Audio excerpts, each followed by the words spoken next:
22 de janeiro de 1808. E nós temos aí então a chegada da família real portuguesa ao Brasil. Os fatos que desencadearam são muitos, mas aqui serão apontados os principais. Em 1808, a família real portuguesa, fugindo de Napoleão, mudou-se para o Brasil, deixando a nação abandonada nas mãos dos inimigos, fatos que desagradou muitos lusitanos. Assim que chegou a Salvador, o rei assinou um documento permitindo que as nações amigas de Portugal praticassem comércio com os portos brasileiros, algo que era proibido até aquela data. Os comerciantes brasileiros, obviamente, aplaudiram a iniciativa, mas os comerciantes portugueses, esses não foram muito de acordo não, porque Portugal passou a ter concorrência com a Inglaterra e outros amigos, que principalmente aí no caso a Inglaterra, perdendo o grande comércio com o Brasil. Naquela altura, a parte abandonada da nação portuguesa estava contrariada com o rei Dom João VI. A partir de então, começava uma batalha política e econômica ferrenha para que o rei voltasse para Portugal, pois não aceitavam que o Brasil, que tinha sido colônia, agora governasse o reino. O rei dizia que não voltaria. Então, em 1820, os deputados fizeram a Revolução Constitucionalista do Porto e passaram a exigir a volta do rei. E para isso até começaram a ameaçar que ou o rei voltaria para Portugal ou eles seria deposto do trono e outro rei assumiria Portugal, agora na condição de uma monarquia constitucionalista. E aí, enquanto isso na Amazônia, como que acontecia? Particularmente no Pará, a situação era outra. A Revolução do Porto criou uma constituição e nela proclamou a liberdade de imprensa para todos os portugueses, europeus e americanos. Isso mesmo, quer dizer, aqueles que viviam aqui no Grão-Pará, no Brasil, mas principalmente em Grão-Pará. Então, nesse contexto de ideais iluministas, é que foram criados vários jornais em Portugal e na Amazônia. Por aqui ganharam destaque os jornais O Paraense e o Conciliador do Maranhão. Ambos os periódicos começaram a partir de 1822 a fazer forte campanha em favor das cortes portuguesas.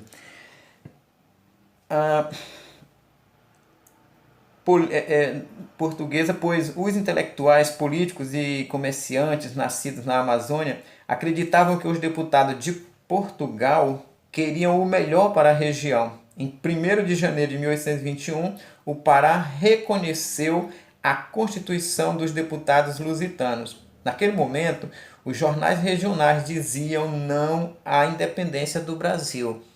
Por que o Pará não queria? Ora, porque naquela época, lembrando, só para vocês terem uma ideia, havia uma distância uma distância muito grande do Pará, de Belém, para o Rio de Janeiro, a atual capital da colônia do Brasil, do vice-reino Brasil, no caso.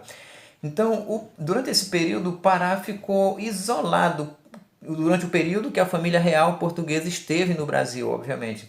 O Pará esteve isolado das cortes política e economicamente. Então, o Pará passou a sofrer uma crise. Então, era desejo dos paraenses que a família real portuguesa também voltasse para Lisboa, pois o contato com Lisboa era mais viável do que com o Rio de Janeiro. Nascia uma imprensa que falava de liberdade para um grupo de leitores, digamos assim, numa sociedade praticamente iletrada. Aí nós tínhamos aí o Jornal Paraense, que foi o que mais se destacou, e como seu, digamos, redator, o chefe redator aí, o Felipe Alberto Patroni. Suas ideias, tanto do Jornal Paraense como do Felipe Alberto Patroni,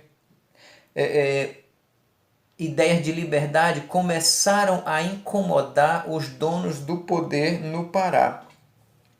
Haja vista que os planos dos deputados portugueses para a região eram outros.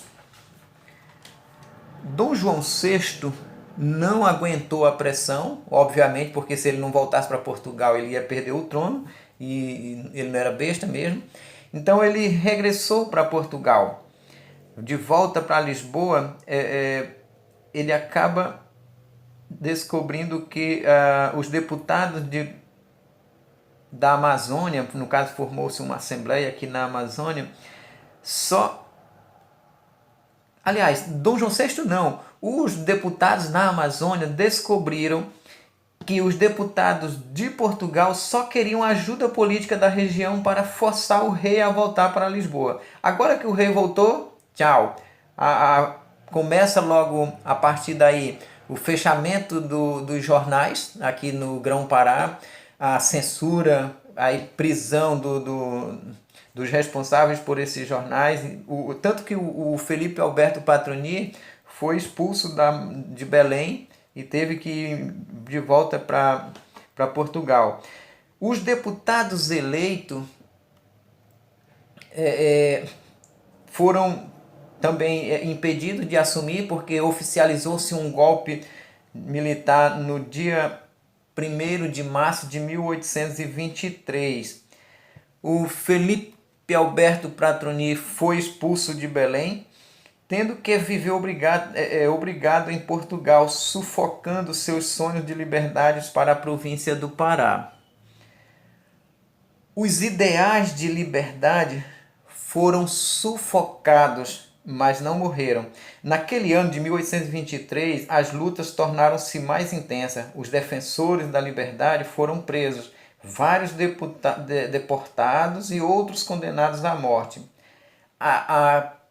Por exemplo, a tragédia do Brigue Palhaço, que nós vamos ver mais tarde com mais detalhe, que foi onde prenderam aí 252 homens e vieram a morrer sufocados dentro do porão do navio. Fora 5 que foram fuzilados na noite anterior dessas prisões em praça pública em Belém. Então, diante de tudo isso, no dia 15 de agosto de 1823, o Pará aderiu à independência do Brasil, que é uma questão muito contraditória. Se o Pará ficava isolado, distante do Brasil, como é que agora ele se junta ao Brasil? O ideal mesmo seria que ele tivesse formado um país à parte, separado, proclamado sua independência e formado uma outra nação, e não ligada ao Brasil, já que havia uma dificuldade de se encontrar, de comunicar-se com o Pará. O estado do Grão-Pará e do Brasil havia um grande distanciamento entre Belém e o Rio de Janeiro. Era bem complicado a comunicação. Mas ao se instalar as cortes portuguesas em Belém, no Rio de Janeiro, conforme eu falei anteriormente, o Pará passou a sofrer um isolamento político e econômico, que representava o fim de agora com a volta da família real portuguesa para Portugal, então representava o fim de um longo período de isolamento, desse isolamento político e econômico. Consequentemente, a instalação da sede do governo do Rio de Janeiro foram acontecimentos trágicos para a capitania, que passou a sofrer crises, e mais crises econômicas principalmente. A Revolução do Porto, portanto, ela trazia esse sonho de liberdade,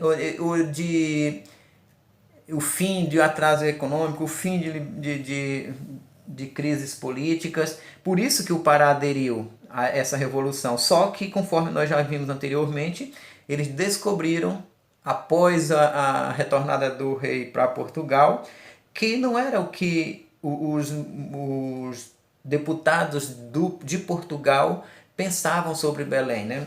E aí, como nós já vimos anteriormente, que a província agora inclusive sofreu um golpe, os deputados eleitos aqui no Pará não puderam assumir, e aí o sonho de liberdade agora qual era? Aderir à independência. Aí começa agora a luta pela independência, que aconteceu no ano de 1823, dia 15 de agosto de 1823. Mas isso aí é assunto para outra aula.